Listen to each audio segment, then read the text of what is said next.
மின் கோபுரங்கள் அமைக்கக்கூடாது என்று விவசாயிகள் கடந்த 6 நாட்களாக கொங்கு மண்டலத்தில் 8 இடங்களிலே காத்திருப்பு போராட்டத்தை நடத்தி கொண்டிருக்கிறார்கள். தமிழகத்தினுடைய அனைத்து கட்சிகளும் ஆதரவை கொடுத்துக் கொண்டிருக்கின்றோம். ஆளுங்கட்சியை சார்ந்தவர்களும் மனப்பூர்வமாக இந்த போராட்டத்திற்கு ஆதரவை கொடுத்துக் கொண்டிருக்கிறார்கள்.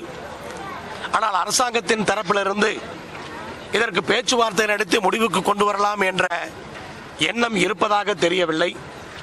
அவர்கள் எப்படியாவது இதை திட்டமிட்டு கெடுக்கலாம் என்றுதான் இன்றைக்கு யோசித்துக் கொண்டிருப்பதாக நினைக்கின்றோம். இந்த போராட்டத்தை விவசாயிகள் நடத்தவில்லை, அரசியல் கட்சிகள் நடத்துகிறார்கள் என்று சொல்லுவதே முதல் குற்றம். அமைச்சர் புரியாமல் பேசுகின்றார். ஏதாவது ஒரு 4-5 விவசாயிகளுக்கு அதிகமான பணத்தை கொடுத்து ஏமாற்றி விடலாமா, அதன் மூலம் விவசாயிகளுடைய ஒற்றுமையை உடைத்து விடலாமா என்று தமிழக அரசு நினைக்கின்றது. அதற்கான முயற்சியிலே இறங்கி இருப்பதை வன்மையாக கண்டிக்கிறோம். எந்த ஒரு விவசாயியும் தன்னுடைய சொந்த விவசாயிக்கு துரோகம் செய்யக்கூடாது. எதுவாக இருந்தாலும் அனைத்து விவசாயிகளும் ஒற்றுமைப்பட்டு ஒன்றாக செயல்பட வேண்டுமே ஒழிய பிரித்தாளுகிற அந்த சூழ்ச்சிக்கு விவசாயிகள் அங்கே அடிபணிந்து விடக்கூடாது, ஜாக்கிரதையாக இருக்க வேண்டும். அதே போல போராட்டத்திற்குள்ளே யாரையாவது ஊடுருவ விட்டு ஏதாவது பிரச்சனைகளை ஏற்படுத்தி காவல்துறையின் மூலமாக இதை கட்டுப்பாட்டுக்கு கொண்டு வருகின்ற முயற்சிகளை தமிழக அரசு மேற்கொண்டிருக்கிறது. இப்படிப்பட்ட வேலைகளை செய்யாதீர்கள். இது விவசாயிகளுடைய பிரச்சனை, வேறு பிரச்சனை அல்ல. விவசாயிகளை பாதுகாக்க வேண்டியது உங்களுடைய கடமை. முன்னாள் முதலமைச்சர் ஜெயலலிதா அவர்கள் முதலமைச்சராக இருந்த பொழுது விவசாயிகள் எரிவாயு குழாய் பிரச்சனைக்காக போராட்டம் செய்த போது தமிழக அரசு ஆதரவாக இருந்தது என்பதை நீங்கள் ஞாபகத்திலே வைத்துக் கொள்ள வேண்டும்.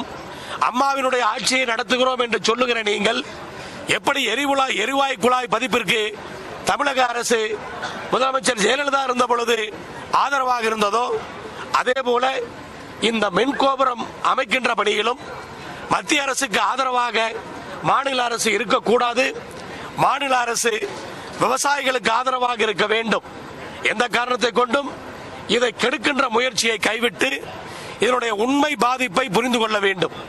உண்மையான பாதிப்பை தெரிந்து கொள்ளாமல் கோபுரங்கள் அமைக்கின்ற இடத்துக்கு இழப்பீடு தருகிறோம் என்றும் அந்த மின்சார வடங்கள் செல்லுகின்ற அந்த பாதைக்கு இழப்பீடு தருகிறோம் என்று சொல்லுவது நீங்கள் ஏதோ தெரிந்து கொண்டே தெரியாதது போல் நடிப்பது போல் தெரிகின்றது. உங்களுடைய நிலத்திலே ஒரு 5 ஏக்கர் நிலம் இருந்தாலும் இடையிலே மின்சார வடம் சென்றால் அந்த 5 ஏக்கருடைய நிலமும் மதிப்பிழந்து போகும். அப்படிப்பட்ட நிலையில் அந்த மின்சார கம்பி செல்லுகின்ற பாதை மட்டும் நாங்கள் இழப்பீடு தருகிறோம் என்று சொல்லுவது எந்த விதத்திலும் நியாயம் கிடையாது. இதற்கு ஒரே தீர்வு, சாலையோரத்திலே நிலத்தின் அடியிலே மின்சார வடங்களை எடுத்து செல்லுகிற அந்த பணியை தொடங்க வேண்டும். மின் கோபுரங்களை அமைக்கின்ற பணியை அரசாங்கம் உடனடியாக கைவிட வேண்டும். அதான் ஆரம்பத்திலே சொன்னேன். யார் வந்தாலும் நாங்கள் பணம் இழப்பீடு கொடுக்குறோம். நேற்று அமைச்சர் தங்கமணி பேசுகிற கூட நாங்கள் யார் எங்களுக்கு பேச்சுவார்த்தைக்கு வந்தால் இழப்பீடு தர நாங்கள் தயாராக இருக்குன்னு சொல்லியிருக்காரு. அரசாங்கம் விவசாயிகளை ஏமாந்தவர்கள் என்று நினைக்கிறது. அதில் ஒரு 6-7 பேர் அதில் கருப்பாடுகளாக சென்றிருக்கிறார்கள் என்று சொன்னால் அவர்கள் தன்னுடைய சொந்த குடும்பத்திற்கு துரோகம் செய்வது போல அதைத்தான் அவர்கள் அதை செய்திருக்கிறார்கள்.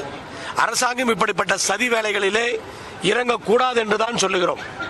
10,000 விவசாயிகள் போராடும் பொழுது 7 விவசாயிகள் வாங்கி கொண்டார்கள் என்று சொல்லுவது இது ஏமாற்றுகின்ற வேலை.